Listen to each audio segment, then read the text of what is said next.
news, views, voices of the global Indian community. India abroad.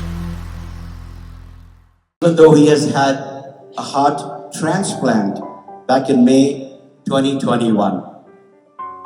Through the love and support of his wife Kiran, his son Rishi, daughter-in-law Shraddha, and especially his grandchildren Sahaj and Juhi, and his extended family Jugal Malani, Vijay Palod, who are out here, and even more extended family, Bhagwan, who I know for a long, long time. Round of applause for all these family members who have supported Ramesh for so many years.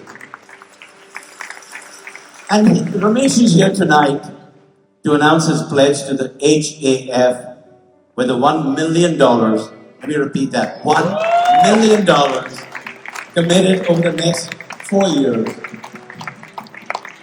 In honor of his generosity and vision, HAF has asked him to speak about why he's making such a commitment and why it's important for the entire Hindu community to do so similarly. Now that was a written script handed to me by the organizers of this HAF. Let me speak from my heart now. I've not written anything, but I want to say about 15 to 20 seconds of why I think Ramesh needs to be here to talk to you all. First of all, it's going to be an immense pleasure and an honor for me to share the stage with Ramesh Bhai. It's probably one of my dreams when you have such a great person in Houston who actually keeps under the radar. I don't know how many of y'all know Ramesh Bhai never comes out, and you will see him very humble, very quiet. He does his job and then he's gone. I've known him for a long, long time. The reason is I was his physician. I may still be his physician. Maybe he doesn't know that. I sure want to know that if I still am his physician. And I've taken care of Ramesh for a long time.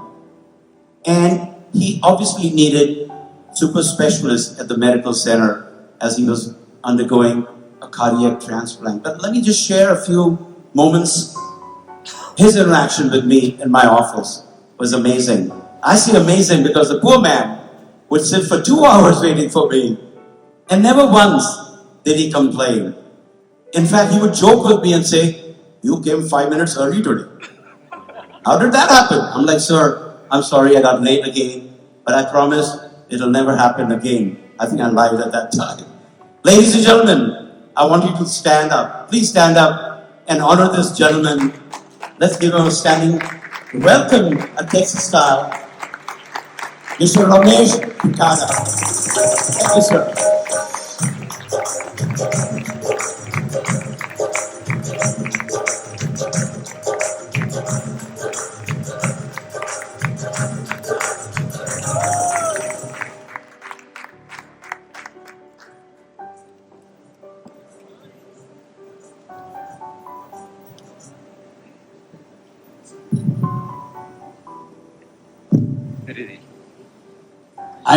I don't think I deserve such a grand introduction.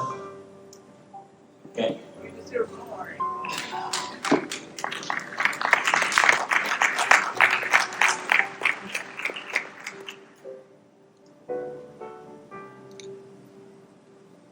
Dr. Subodh Butcher is my primary care physician. I have been known him for quite a few years. Extremely compassionate person, and for last few years I tried to avoid him because I had been going through so many tests. When you go through a heart transplant, you literally have to do number of blood tests and all that almost every month. So of the reason I tried to avoid Dr. Subodh Butcher, I thought if I go to him again, he will prescribe me one more blood test or something.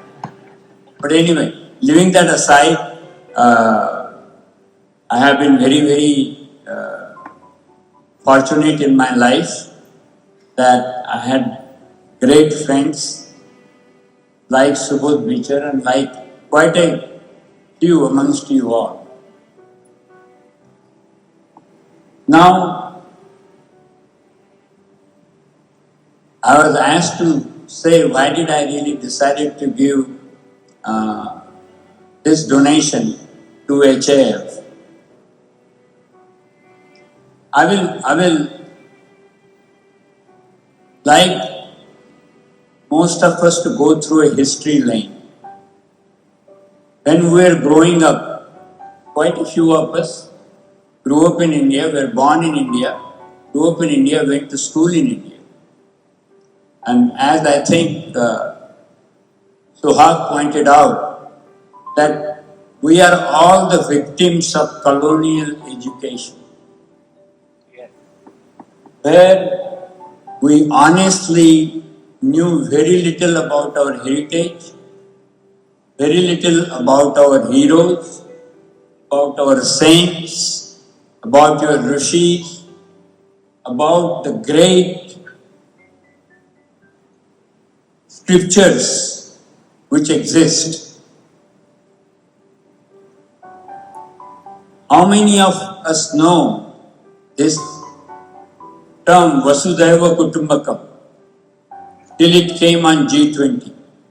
Not many. While it is a wonderful concept, how the world can live in harmony in spite of different ideologies, different differences, religions and what have you. The word is one family. That's what the Vasudhaiva Kutumbakam means. But in spite of this rich heritage, as you just heard, this fireside chat between Suhag and Sundar, there is a very organized effort. And this organized effort is going to get even more intense as India and Hinduism become prominent in the world. Today, India is the fifth largest economic power in the world. In next few years, in 4 or 5 years, it will become the third largest economic power in the world. And friends, when there was Rama, there was Ravana. When there was Krishna, there was Kansa. So, there is always, even though you may be on the right side, you may be doing great things, there are always some people in the world who can't stand that. And what has happened in Bharat today, because of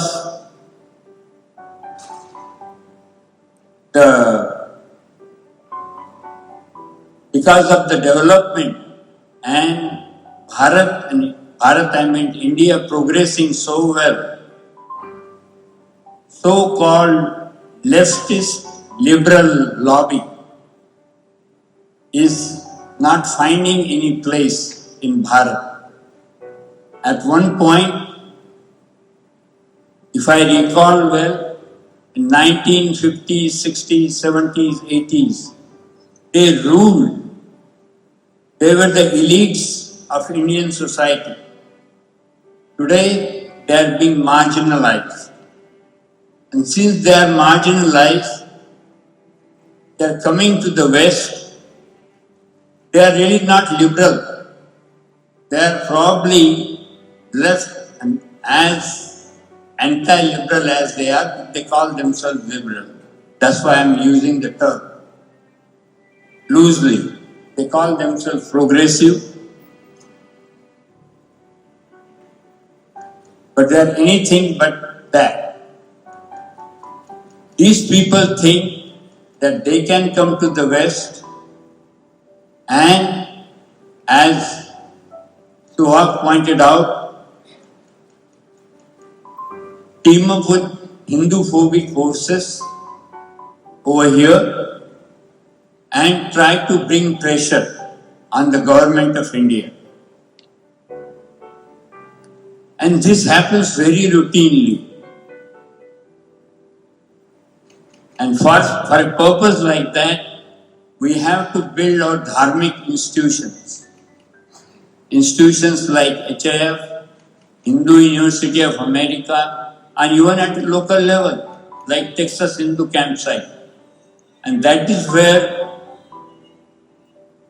I made a decision a couple of years back that whatever I will earn from here now on, after my household expenses, I will really support these dharmic institutions because they need to be built. They need to be built strong to protect our children, our grandchildren. Unfortunately,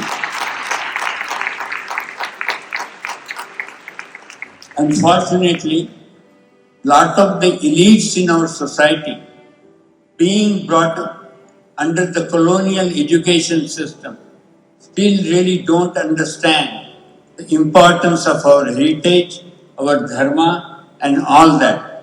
Otherwise, we should be having a very strong dharmic lobby in this country. Considering where Hindus and Indians occupy such top places in the corporate hierarchy. Be that as may, as those who are committed for dharmic causes, those who believe that the whole world should live in harmony, thousands of years back we talked about climate. We considered that the universe doesn't mean just the human beings, but even the animals and the trees and everything else. We all have to live in harmony to exist. With such a great philosophy,